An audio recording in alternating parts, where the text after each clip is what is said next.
One Minute to Better Life. Hidup menjadi alat Tuhan sifatnya sangat spesifik, sesuai dengan urapan dan talenta Tuhan, maka tidak dapat dibandingkan dengan orang-orang lain. Oke?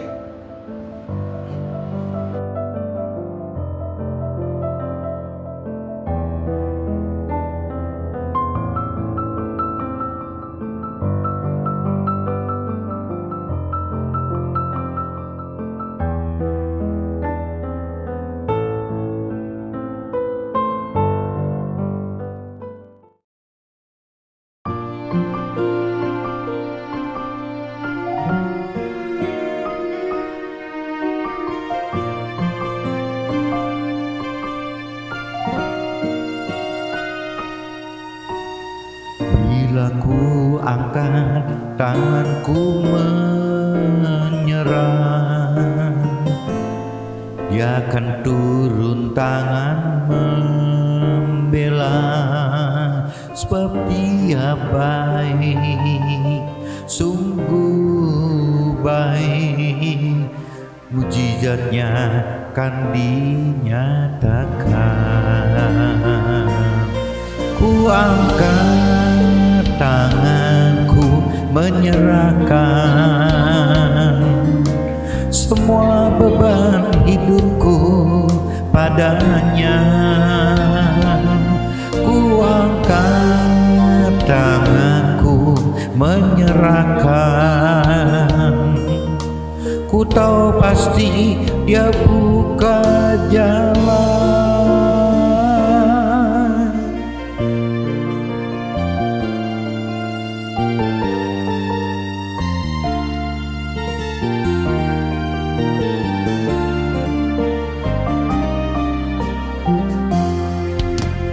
Bila ku angkat tanganku menyerah, Dia akan turun tangan membela, sebab Dia baik, sungguh baik, mujizatnya kan dinyatakan. Ku angkat tanganku menyerahkan semua beban hidupku padanya. Ku angkat tangan menyerahkan. Ku tahu pasti Dia buka jalan. Ku angkat tanganku menyerahkan semua beban hidupku padanya. Ku angkat tangan menyerahkan. Ku tahu pasti Kau buka jalan. Ku tahu pasti Kau buka jalan.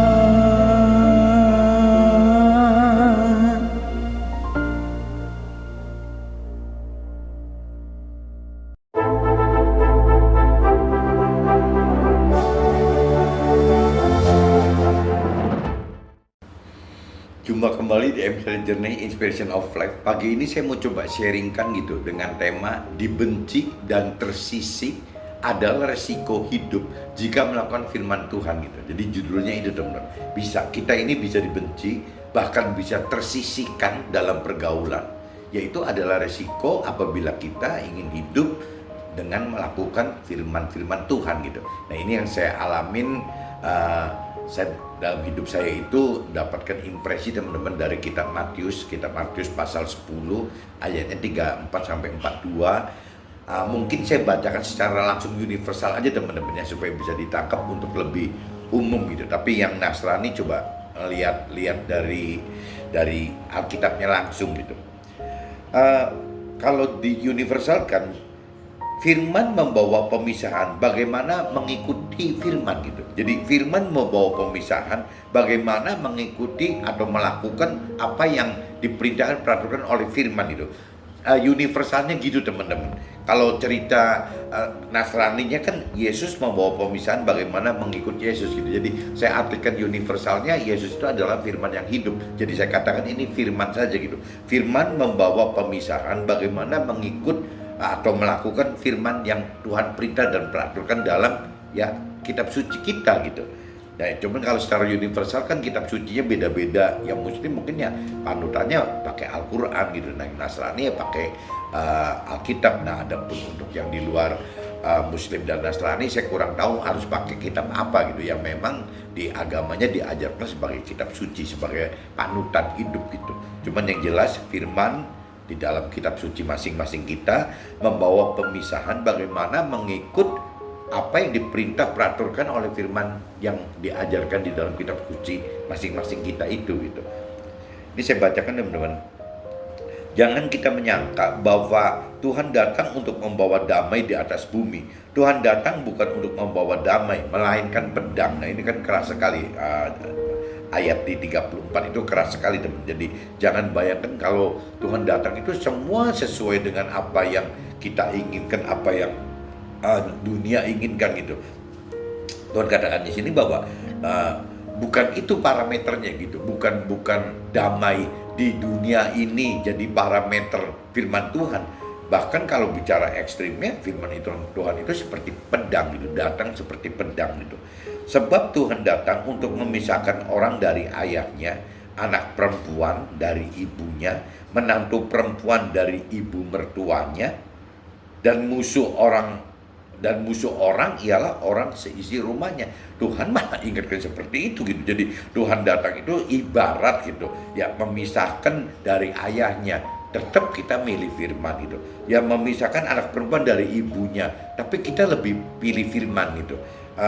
Seperti menantu perempuan dari ibu mertuanya, tetap kita lebih prioritaskan firman. Jadi intinya firman Tuhan itu yang nomor satunya teman-teman, prioritas satunya gitu. Jadi mengalahkan ayah kita, mengalahkan ibu kita, mengalahkan mertua kita gitu. Intinya gitu teman. Dan musuh orang ialah orang seisi rumahnya. Dan Tuhan ingatkan bahwa yang biasanya timbul penolakan melakukan firman itu justru dari seisi rumahnya. Tuhan ingatkan begitu. Ya seisi rumahnya berarti kan yang paling dekat kan istrinya atau suaminya gitu, pasangannya, bisa anak-anaknya, bisa cucunya, bisa merembet ke orang tuanya, bisa merembet ke mertuanya. Yang umumnya serumah kan itu teman-teman. Minimal ya dengan istri kan, minimal gitu. Kalau memang belum dikasih anak ya berarti kan cuman suami dapat hanya dengan istri hanya dengan suami, hanya berdua gitu. Itu namanya serumah gitu. Nah, tapi kalau bicara secara umum ya bisa saja ya tinggal serumah dengan orang tuanya, bisa juga tinggal serumah dengan mertuanya gitu. Yaitu itu serumah dalam arti kata seperti itu. Nah, Tuhan katakan mereka itu yang bisa musuhin kita gitu, bisa memisahkan kita, bisa jadi musuh bahkan gitu. Yang musuh berarti kan bertentangan, dan kalau berteman kan selaras gitu. Ini kalau Tuhan katakan di firman-Nya musuh ya berarti bertentangan gitu. Barang siapa mengasihi bapa atau ibunya lebih dari Tuhan, ia tidak layak bagi Tuhan. Dan barang siapa mengasihi anaknya laki-laki dan perempuan lebih daripada Tuhan, ia tidak layak bagi Tuhan. Tuh, Tuhan tanamkan itu. Jadi Tuhan minta, Tuhan itu adalah prioritas satunya gitu. Tapi secara dunia kan tidak bisa teman-teman. Kalau bicara secara adat istiadat atau tradisi gitu nggak bisa. Ya kadang-kadang orang tua itu nomor satu gitu, anak-anak itu nomor dua gitu. Nah tapi dalam hal Tuhan ini nggak bisa teman, nomor satunya Tuhan gitu. Jadi Tuhan itu di atas semua, di atas orang tua kita, di atas anak kita. Nah apakah kita sudah mengenal dan mengerti akan Tuhan seperti itu gitu? Nah ini yang kita mesti pelajari teman-teman. Kalau kita lebih dalam mengenti firman Tuhan, kita akan mengenal gitu. Kenapa sih Tuhan kok minta di prioritas satu gitu? Ya karena Tuhan pengen kita benar gitu. Ya karena Tuhan pengen kita selamat gitu. Bukan cuma sukses duniawi, tapi selamat. Tapi orang dunia kadang-kadang tidak mikir dari sisi keselamatan akhirat. Orang dunia cuma bicara bagaimana kesusahan duniawi, dan dia cuma ikutin adat istiadat tradisi yang dari nenek moyangnya, dari leluhurnya bagaimana, ya akhirnya gitu teman-teman. Jadi banyak orang yang secara dunia itu lebih menyayangi orang tuanya gitu. Kalau di orang Chinese bilang kan uhao gitu kan, uhao ke orang tuanya, berbudi ke orang tuanya. Dan Tuhan bisa diabaikan, teman-teman. Bisa spiritual 2 atau bahkan diabaikan. Nah, Tuhan di firman-Nya malah kebalik gitu. Tuhan pengen nomor 1. Nah, nanti setelah mengasihi Tuhan, Tuhan akan berikan kasih Tuhan kepada kita untuk kita bisa mengasihi orang tua kita, bapak ibu kita, mengasihi anak-anak kita, baik laki maupun perempuan, yang mengasihi mertua kita gitu. Lebih daripada kita mengasihi dengan kekuatan diri kita sendiri, teman-teman. Nah, cuman ini kan butuh pengendalaman, pengertian firman. Ya, maksud ini tuh apa gitu? Kita mengasihi Tuhan gitu, mengasihi Tuhan. Nanti kita lebih mengasihi orang tua dan anak-anak kita gitu. Nah, ini parameternya apa? Ini yang mesti jadi apa? Harus dikenali dan harus dimengerti, teman-teman. Jadi seperti itu, teman-teman, yang Tuhan maksud gitu. Jadi kalau kita mengenal mengerti firman Tuhan separuh-separuh, teman-teman, kesannya itu Tuhan itu jahat sekali gitu. Masa sih kita tidak boleh mengasihi bapak atau ibunya? Masa kita tidak mengasihi anak laki dan perempuan kita? Ya karena kita bacotnya separuh, teman-teman. Tapi kalau kita udah lebih dalam mengenal mengerti akan firman Tuhan, nanti kita baru tahu gitu, apa sih bedanya kalau kita mengasihi orang tua kita, mengasihi anak kita itu dengan kekuatan kita sendiri, dengan apabila kita mengasihi Tuhan nomor 1. Nah, dari Tuhan itu baru Tuhan perintahkan kepada kita untuk mengasihi orang tua kita dan anak-anak kita. Itu beda sekali maknanya, teman-teman. Yang Tuhan perintahkan kepada kita untuk mengasihi orang tua dan anak-anak kita itu jauh berlipat-lipat, beratus-ratus, beribu-ribu kali lipat lebih mengasihi orang tua kita dan anak-anak kita. Kenapa? Karena kalau kasih ya dari dunia, itu batasnya itu ya cuman sebatas umur dunia, teman-teman. Ya kalau kita bicara di firman katakan 70-80 tahun, berarti kasih kita itu yang kita ngasih orang tua dan anak-anak itu hanya bertahan 70-80 tahun gitu. Hanya di dunia ini, di dunia fana ini.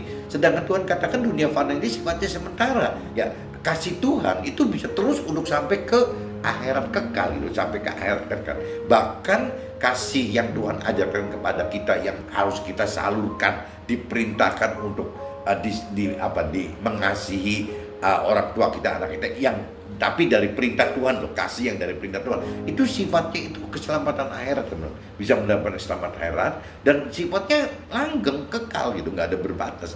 Nah, ini saya cerita begini kan apabila belum ada pengenalan pengertian akan firman yang lebih dalam, ini susah, teman-teman. Maksud saya ini apa juga susah, maksud firman ini apa susah dibaca. Ya, satu saat apabila teman-teman tidak berhenti gitu, tidak berhenti, tidak melempem untuk terus belajar mengenal mengerti firman Tuhan dan belajar terus melakukan firman Tuhan, rasanya satu saat juga akan mendapatkan pengertian yang maksud Tuhan ini apa sih gitu. Kok kelihatannya kayak sadis banget, masa nggak boleh ngasih orang tua, nggak boleh ngasih anak, padahal Tuhan maksud bukan seperti itu gitu. Nah, ini nanti ada firman-firman lain yang akan lebih menjelaskan ini gitu. Barang siapa tidak memikul salibnya dan mengikut Tuhan, ia tidak layak bagi Tuhan gitu. Jadi untuk Tuhan ya itu konsekuensi apabila kita dibenci atau disisihkan dari keluarga atau dari lingkungan kita, ya itu adalah bagian dari memikul salib, bagian dari memikul beban timbul karena perintah dan peraturan Tuhan gitu. Nah, Tuhan ingatkan seperti itu ya, dan kalau kita tidak berani memikul itu ya kita tidak layak untuk Tuhan gitu. Tuhan udah ingatkan itu bagi kita gitu. Barang siapa mempertahankan nyawanya, ia akan kehilangan nyawanya, dan barang siapa kehilangan nyawanya karena Tuhan, ia akan memperolehnya gitu. Jadi Tuhan katakan kita jangankan cuma dibenci atau tersisihkan, kita sampai kehilangan nyawa pun nggak ada masalah gitu, karena ya Tuhan yang akan menggantikan nyawa kita gitu. Nyawa kita di mana? Ya di akhirat, di alam akhirat nanti gitu. Jadi nyawa dalam arti kata kehidupan, keselamatan yang kita dapat di dalam akhirat itu gitu. Barang siapa menyambut kita, ia menyambut Tuhan. Jadi kalau kita melakukan firman Tuhan, ya berarti Tuhan katakan apabila kita disambut oleh sesama kita, ya berarti sama aja gitu. Sesama kita menyambut Tuhan gitu. Kenapa? Ya karena kita melakukan firman Tuhan gitu. Dan barang siapa menyambut Tuhan, ya menyambut Tuhan yang mengutus aku gitu. Jadi ini balik lagi, kalau sampai misalnya kita melakukan firman Tuhan ya seperti nggak beda ya Tuhan Allah ya menyambut kita nanti di sana gitu. Karena memang ya yang memerintahkan dan mengaturkan firman itu diberitakan kepada kita kan Tuhan Allah gitu. Tuhan Allah yang menyuruh itu lewat Yesus gitu. Barang siapa menyambut kamu barang siapa menyambut seorang nabi sebagai nabi, ia akan menerima upah nabi.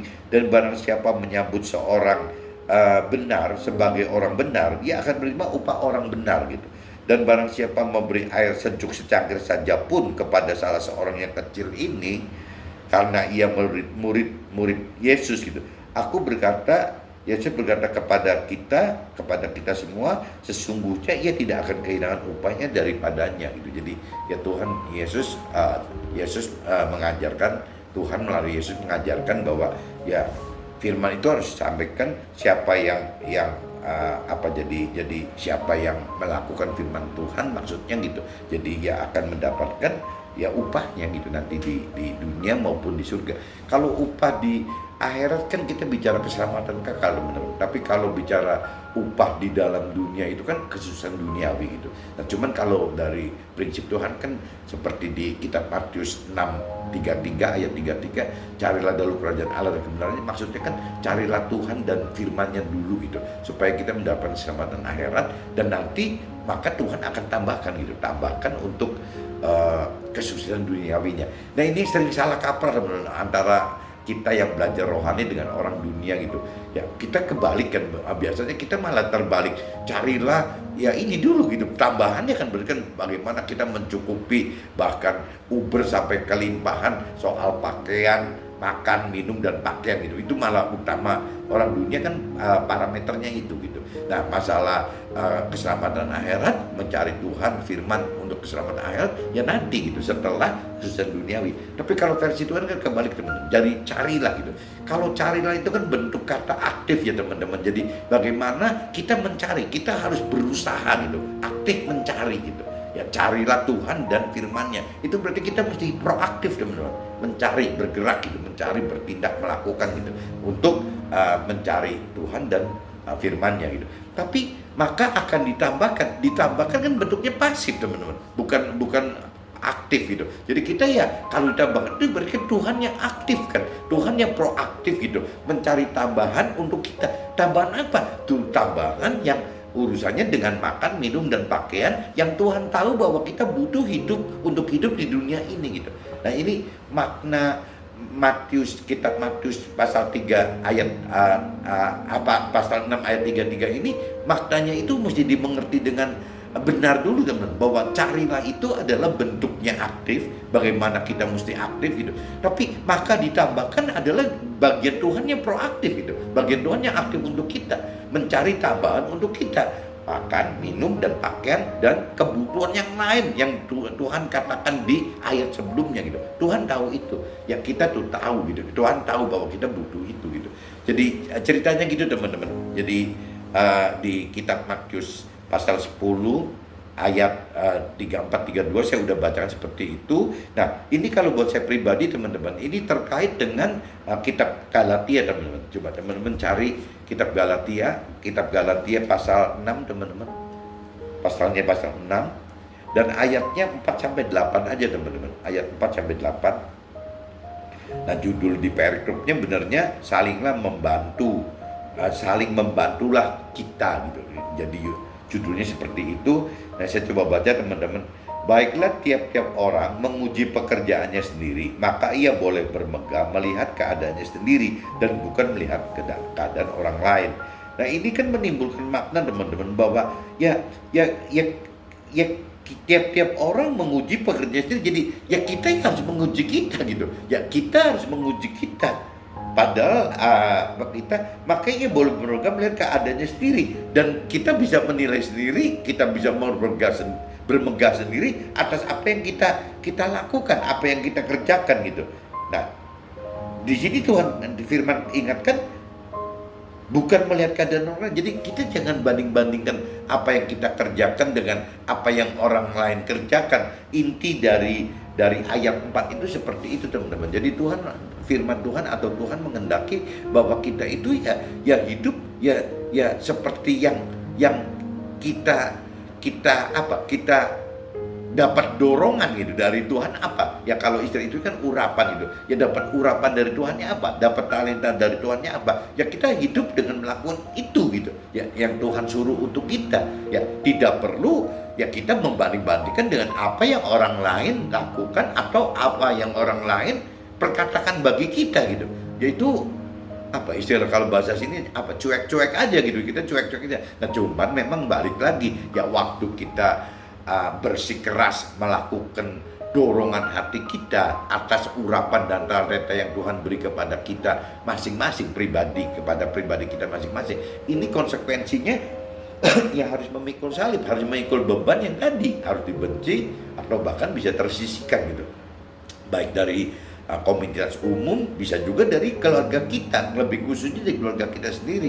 Nah di keluarga kita ini tadi saya bilang gitu, ya keluarga yang bentuk keluarga yang paling kecil itu adalah cuman pasangan suami istri dan istri dan suami, udah paling kecil itu. Kalau tidak belum direstui anak gitu. Tapi begitu nanti sudah direstuin punya anak, berarti kan suami istri dan anak-anak gitu loh. Nah tapi kalau sampai kita bicara biasanya orang-orang zaman dulu, orang-orang Chinese khususnya zaman dulu, biasanya selama orang tuanya hidup, biasanya nanti orang tuanya diajak gitu teman, diajak untuk serumah dengan itu, berarti sekeluarga itu bertambah tuh, ya suami istri dan anak-anaknya dan juga orang tuanya gitu, biasanya gitu teman. Nah kalau orang tuanya nggak ada, biasanya mertuanya yang ditawarin gitu, mau nggak seperti bergabung gitu. Nah kalau memang masih kuat lagi, biasanya sampai anak-anak kita sampai nyambung ke cucu gitu. Nah itu namanya sekeluarga gitu. Jadi sekeluarga yang paling minim itu ya cuman berdua, suami istri gitu, udah gitu.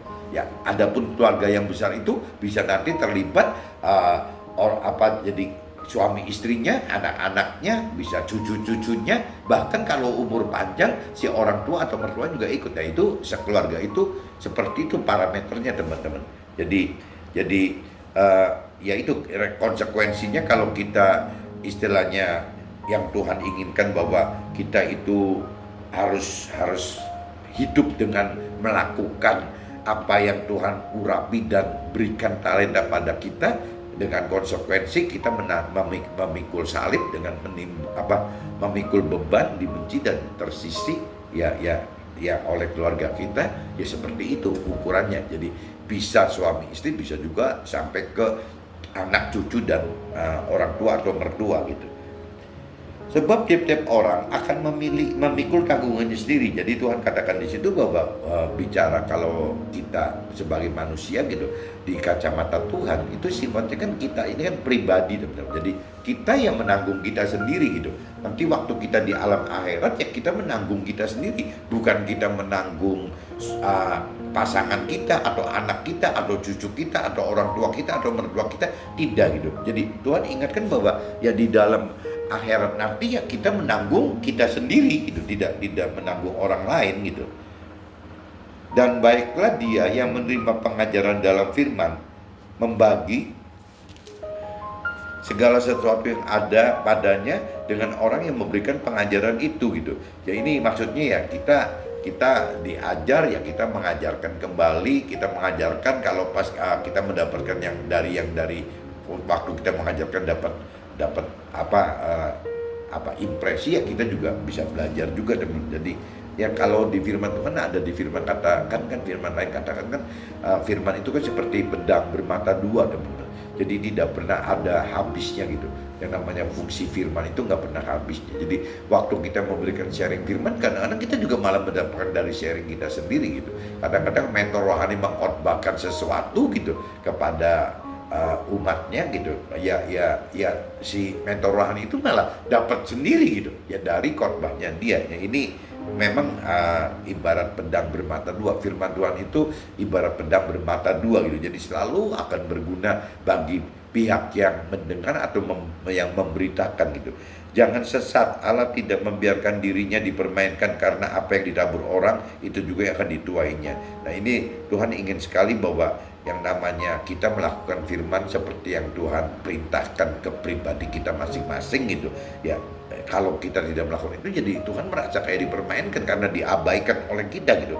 Karena apa yang ditabur orang itu juga yang akan dituainya. Jadi maksudnya tabur tuai itu berlaku untuk masing-masing pribadi kita, bukan rombongan atau mesti sepasang suami istri, tidak teman-teman.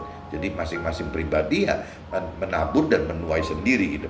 Sebab barang siapa menabur dalam dagingnya, ia akan menuai kebinasaan dari dagingnya.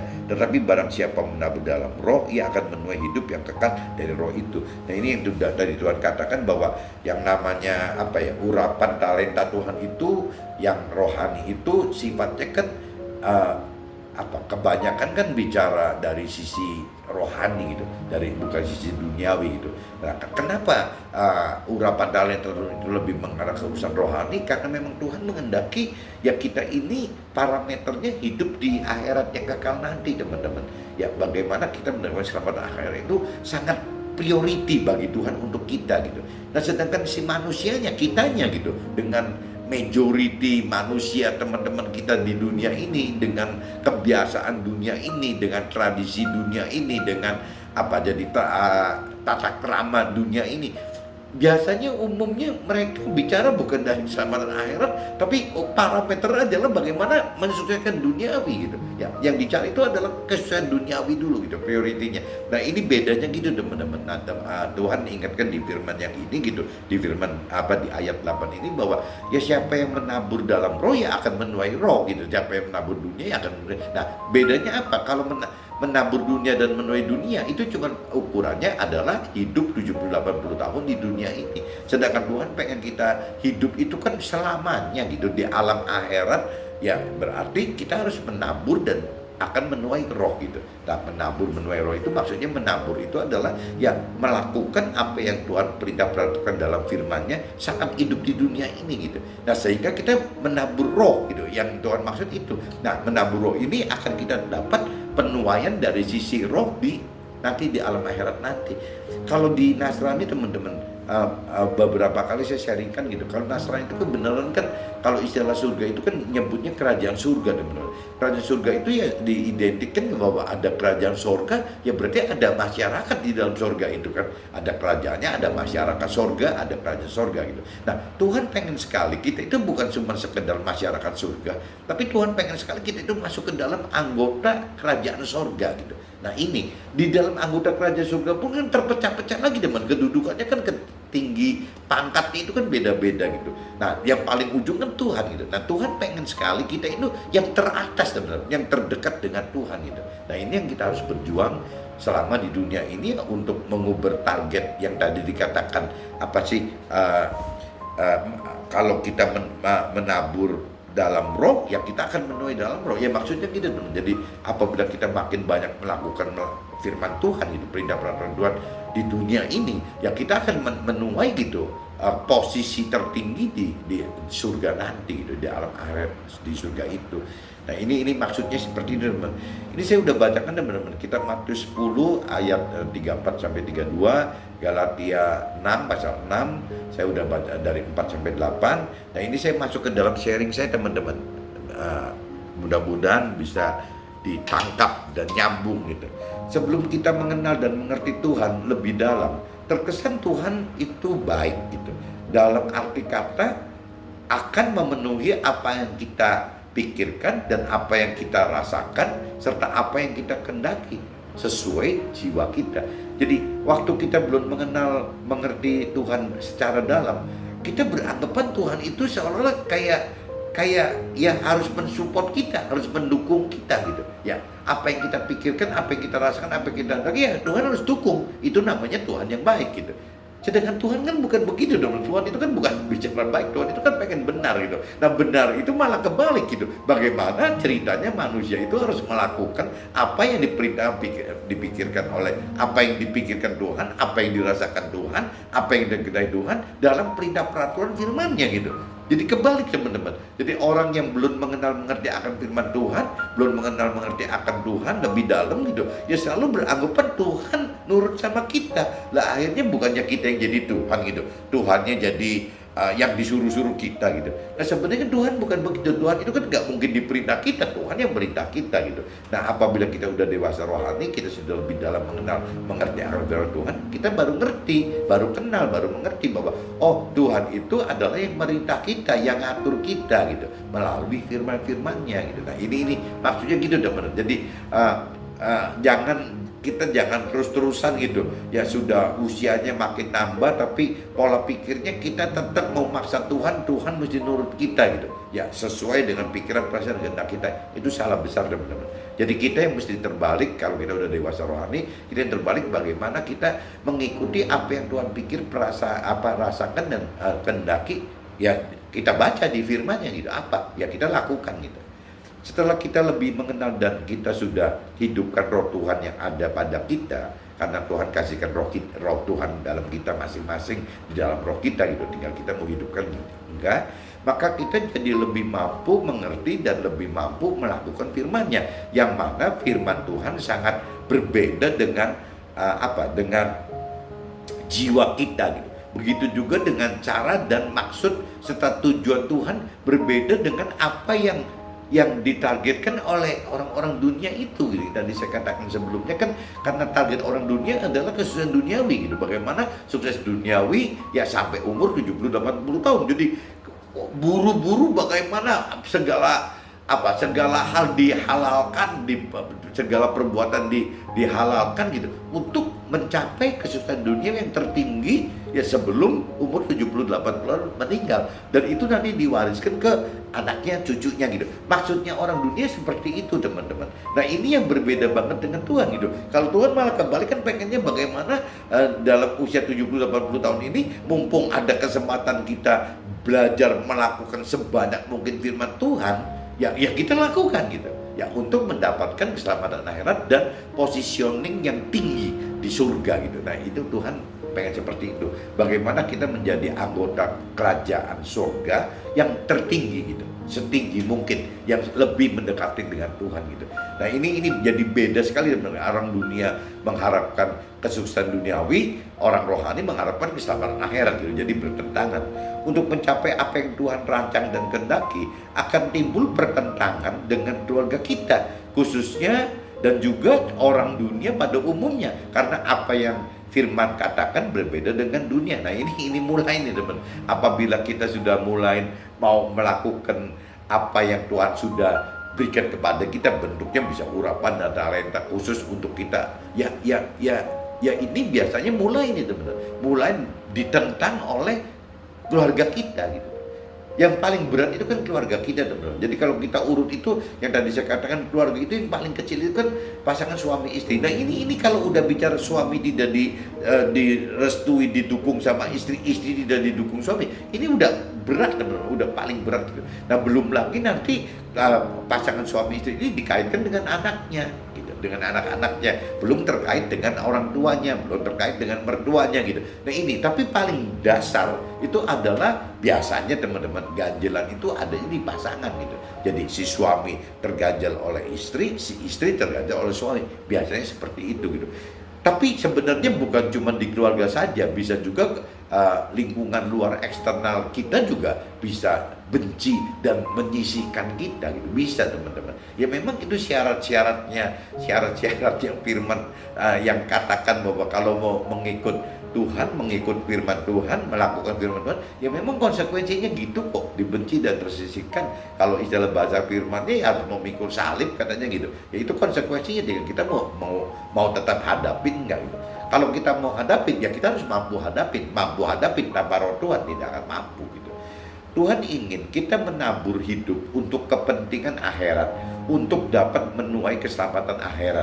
Sedangkan dunia menginginkan kesuksesan duniawi semata gitu. Nah, itu tadi sudah saya jelaskan. Jadi ya bedanya sih itu teman-teman. Jadi beda bumi dan langit gitu. Ya si manusia yang inginkan bumi, si Tuhan menginginkan langit gitu. Jadi nggak sama-sama sekali. Ya kepentingan bumi dan langit itu berarti bumi itu dunia, berarti kita bicara manusia itu ingin sekali kesusahan duniawi, tapi Tuhan itu pengen langit gitu. Jadi kepentingan langit adalah keselamatan akhirat di surga gitu. Nah ini yang timbul bergening kan, kita mau di mana gitu. Nah waktu kita paksakan kita masuk ke dalam apa yang Tuhan mau gitu, keselamatan akhirat, ya tadi di firman ini yang hari ini kita sharingkan adalah ya timbul pertentangan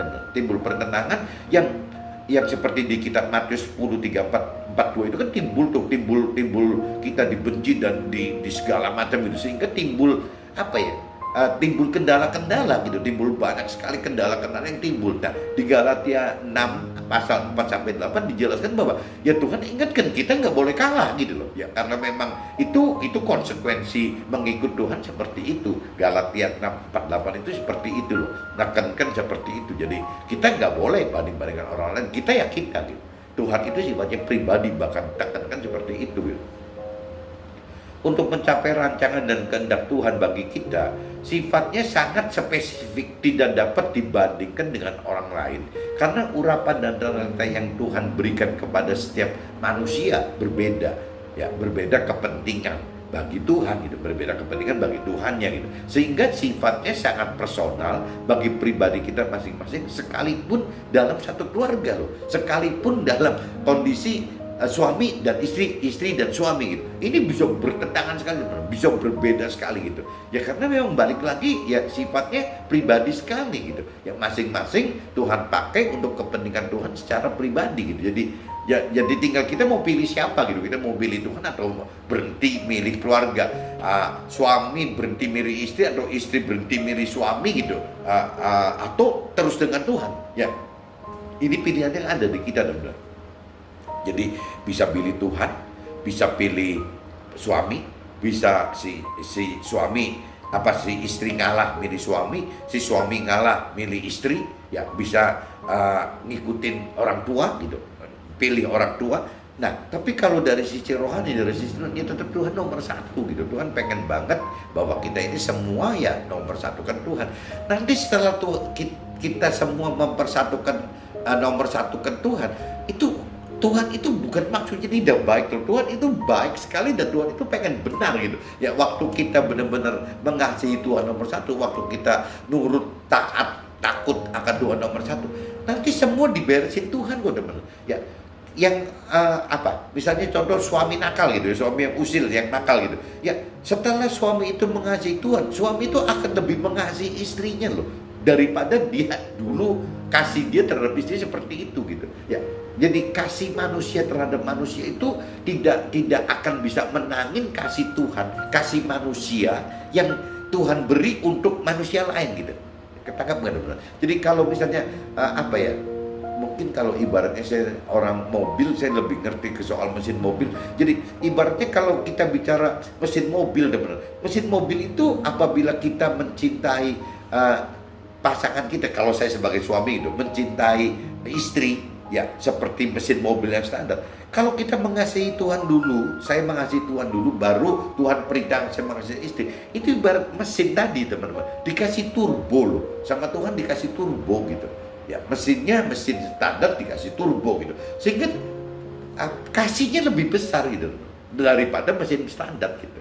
Jadi tenaga kasihnya itu lebih besar daripada tenaga kasih yang normal, mesin normal tadi gitu. Jadi kalau ibarat kita mengasihi pasangan kita adalah tenaga mesin normal gitu. Tapi apabila kita mengasihi Tuhan dulu, nanti Tuhan berikan turbo ke kita untuk mengasihi keluarga kita, mengasihi pasangan kita itu lebih daripada tenaga mesin yang biasa. Karena sama Tuhan dikasih turbo. Gambarannya gitu teman-teman, cuman nggak tahu ini kalau buat yang perempuan nangkap nggak, buat orang laki yang nggak senang mobil juga mungkin nggak ngerti maksudnya turbo. Tapi saya umpamakan seperti itu karena saya orang mobil, jadi saya kurang lebih tahu bahwa ya dengan tanpa Tuhan itu kita seperti hanya menghasilkan tenaga mesin biasa, tapi dengan Tuhan itu seolah-olah kita mendapatkan tenaga mesin dengan turbo gitu. Jadi nambah tenaga, intinya gitu teman-teman. Nah ini kita lihat di firman Galatia ya, yang 6 pasal kitab Galatia pasal 6 khususnya ayat 4. Nah itu intinya teman-teman, Ya, Tuhan ajarkan kita harus menguji apa yang kita kerjakan dalam melakukan firman. Dan boleh gitu, kita bermegah dalam roh kita, bukan bermegah dalam jiwa kita atau tubuh kita gitu, bermegah dalam roh kita, di dalam kita, bahwa apa,